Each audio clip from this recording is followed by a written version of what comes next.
नमस्कार दोस्तों, मैं विजय ढाका अपने YouTube चैनल पर तहे दिल से आप सभी प्रगतिशील किसानों का स्वागत करता हूं। आज के वीडियो में हम जानेंगे कि कैसे हम ट्रांसप्लांटेशन होने के बाद कौन सी बेसल डोज देनी है।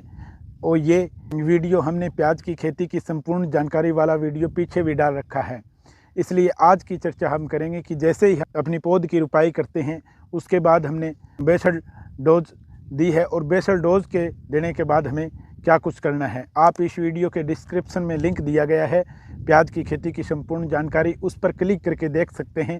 आज के वीडियो में हम बताएंगे कि ट्रांसप्लांटेशन के 30 से 40 दिन पर क्या करना है, क्या डालना है, इस पर डिटेल्स में चर्चा करेंगे ताकि हम बम्पर उत्पादन मिल सके। इसलिए वीडियो में अंत तक किसान भाइयों हमारे साथ बने रहें।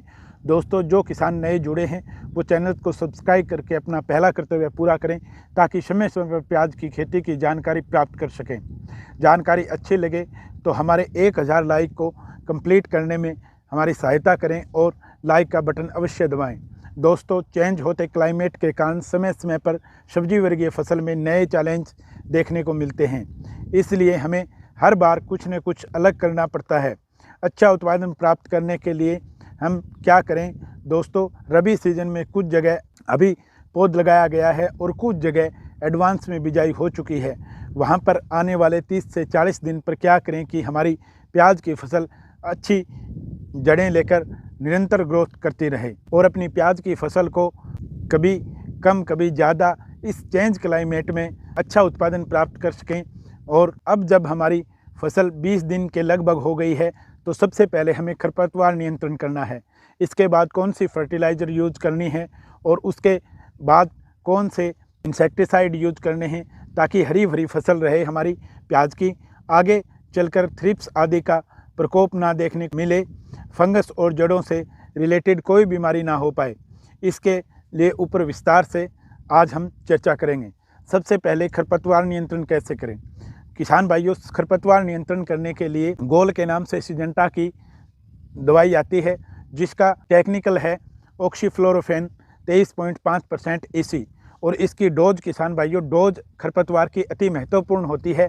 यदि हमने डोज सही डोज से स्प्रे किया है, कई बार किसान भाई कह देते हैं कि हम डोज बढ़ा देंगे तो खरपतवार जड़ से जल्दी नष्ट हो जाएगा, लेकिन किसान भाइयों इसमें सबसे ज़्यादा खतरा जो बना रहता है वो है कि आपकी 1 या 2 ml भी दवाई अगर ज़्यादा चली गई तो उसमें हमारे प्याज की जो फसल है हमारी, उसमें बहुत ज़्यादा हमें नुकसान देखने को मिलेगा। इसलिए 20 लीटर के स्प्रे पंप में आप 10 से 13 ml के बीच दवाई रखें। जब चौड़ी पत्ती खरपतवार का आप अटैक ज़्यादा हो तब आप 13 से खींच के अगर आप करें तो 14 ml 20 लीटर पानी के पीछे कर सकते हैं जब बहुत ज़्यादा चौड़ी पत्ती वाला खरपतवार हो।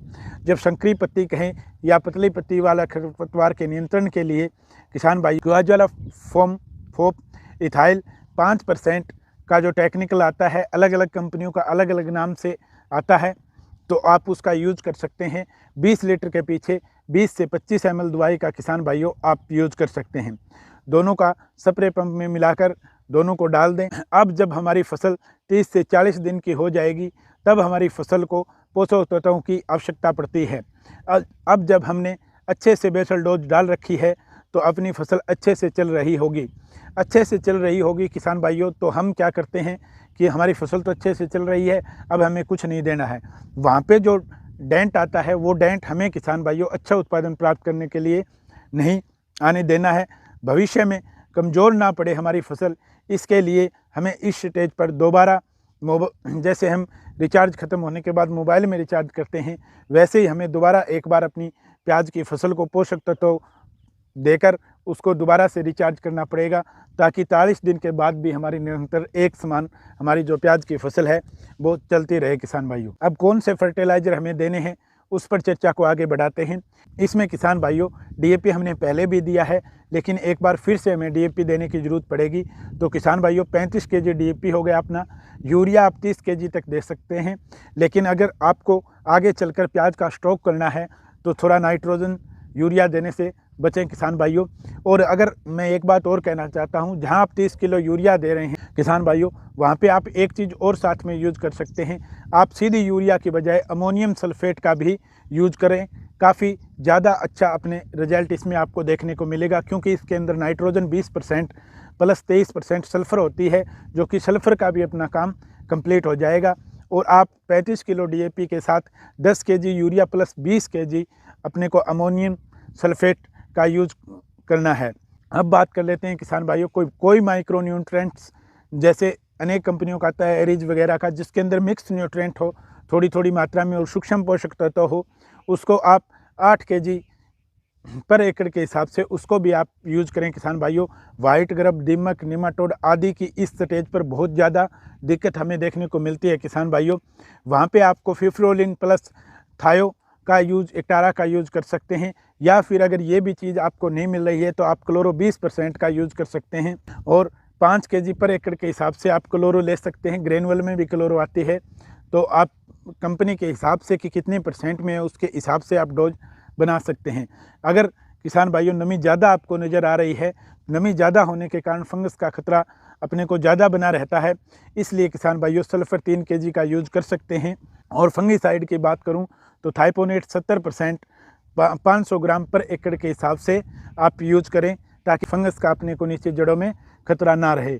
अच्छे से मिलाकर अपने खेत में डालें और हल्की सिंचाई करें किसान भाइयों, तो इसके बहुत अच्छे रिजल्ट आपको देखने को मिलेंगे। उसके बाद मैं दावे के साथ कह सकता हूं कि आपकी फसल, प्याज की जो फसल है वो बहुत बढ़िया आपको झूमती हुई नज़र आएगी। उसके 3 दिन बाद एक स्प्रे अपने को लेना है किसान भाइयों, ताकि कीट पतंगा जो भी है उसके कारण हमारी फसल में डैमेज ना हो।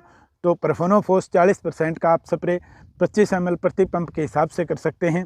इसके अंदर किसान भाइयों आप थाइपोनेट 500 ग्राम का भी स्प्रे इसके साथ मिला के आप कर दें, ताकि ऊपर की अगर कोई फंगस हमारी पत्तियों के अंदर है तो वो भी दूर हो जाए और बीमारियों से मुक्त होकर हमारी जो प्याज की फसल है वो बहुत ही बढ़िया से चलेगी।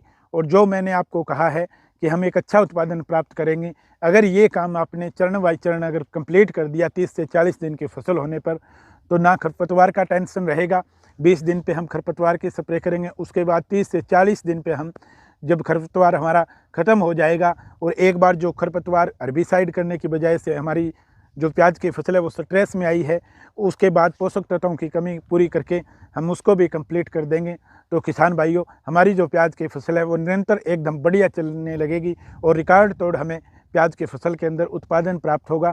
कैसी लगी किसान भाइयों जानकारी, कमेंट के माध्यम से हमें बताएं। जय हिंद, जय भारत।